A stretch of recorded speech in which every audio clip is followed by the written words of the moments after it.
Big ബോസിൽ പോയിക്കൂടെ? Big ബോസിൽ ഞാൻ പോയാൽ, ഞാൻ കഴിഞ്ഞ തവണയെ പറഞ്ഞു, ഒരു ദിവസം എനിക്ക് വേണ്ടുന്ന 10 ലക്ഷം രൂപയാണ്. ആ 10 ലക്ഷം രൂപ തരാനുള്ള കഴിവോ ആസ്തിയൊന്നും ബിഗ് ബോസിനില്ല. എന്നെ പോറ്റാനുള്ള കഴിവൊന്നും അവർക്കൊന്നുമില്ല. ഞാനവിടെ പോയാൽ നന്നായിട്ട് കഥ മറ്റൊന്നായി തീരും. അവരുടെ ഇടയിൽ ചെന്ന് തല്ലു കൊള്ളാൻ വേണ്ടി ഞാൻ ചെന്ന് പെട്ട് നിൽക്കത്തില്ല.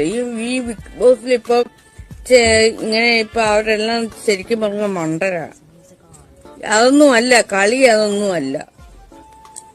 4-5 പേര് കിടന്ന് അണ്ണാക്ക് പൊളക്കെ കിടന്ന് വർത്തമാനം പറയുമ്പോഴേ നമ്മൾ അവിടുന്ന് പതിയെ അങ്ങ് പിന്മാറണം.